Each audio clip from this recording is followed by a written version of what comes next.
New York times की एक report के अनुसार पूर्व अमेरिकी राष्ट्रपति बराक ओबामा ने अपनी नई प्रकाशित किताब, जो कि एक सांसारिक स्मरण है, ए प्रॉमिस्ड लैंड में अमेरिका और अन्य देशों के कई नेताओं के बारे में जिक्र किया है, जिसमें राहुल गांधी और पूर्व प्रधानमंत्री मनमोहन सिंह भी शामिल हैं। खबर के अनुसार बराक ओबामा ने मनमोहन सिंह का जिक्र करते हुए लिखा है कि ऐसा लगता है कि रक्षा सचिव बॉब गेट्स और भारतीय प्रधानमंत्री मनमोहन सिंह के बीच काफ़ी एकता है, जबकि राहुल गांधी के बारे में लिखा है कि उनमें एक नर्वस अनफॉर्मेड क्वालिटी है, जैसे कि वह एक छात्र हो जिसने अपना कोर्स वर्क पूरा किया है और शिक्षक को प्रभावित करने के लिए उत्सुक हो, लेकिन विषय में महारत हासिल नहीं करना चाहता हो।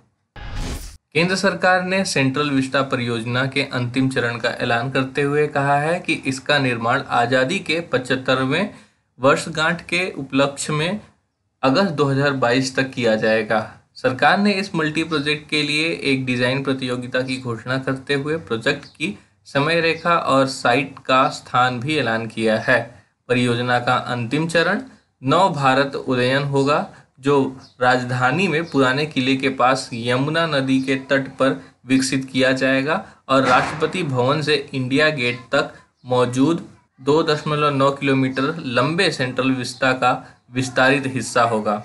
20,000 करोड़ रुपए के सेंट्रल विस्टा प्रोजेक्ट के तहत नई संसद भवन के अलावा 3 किलोमीटर की परिधि में राष्ट्रपति भवन से लेकर इंडिया गेट तक केंद्र सरकार के कई दफ्तरों का भी निर्माण होगा। पाकिस्तान ने गुरुवार को 1210 मोस्ट वांटेड आतंकवादियों की लिस्ट जारी की है। भारत ने आरोप लगाया है कि पाकिस्तान ने इस लिस्ट में मुंबई आतंकी हमले के मास्टरमाइंड और मुख्य साजिशकर्ताओं के नामों को खुलेआम छोड़ दिया है। भारतीय विदेश मंत्रालय के प्रवक्ता अनुराग श्रीवास्तव ने इस पर कड़ी प्रतिक्रिया देते हुए कहा कि लिस्ट में लश्कर-ए-तैयबा के कुछ आतंकवादियों के नाम हैं, जो यूएन की ओर से चिन्हित पाकिस्तान में स्थित आतंकी संगठन है। इसमें मुंबई हमलों में इस्तेमाल हुए नावों के क्रू मेंबरों के भी नाम हैं, लेकिन लिस्ट साफ तौर पर इस घृणित हमले के मास्टरमाइंड और मुख्य साजिशकर्ताओं के नाम बचा ले जाती है।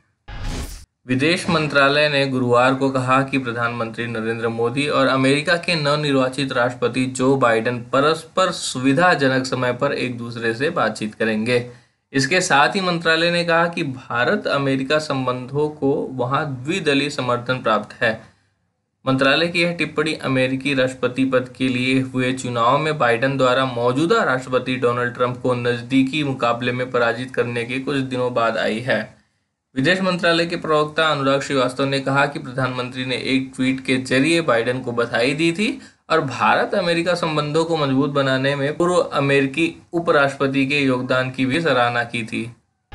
देश भर में पिछले 24 घंटों में कोरोना वायरस के कुल 44,879 नए मामले सामने आए हैं। देश में अब तक कोरोना संक्रमितों की कुल संख्या 87,28,795 पहुंच गई है।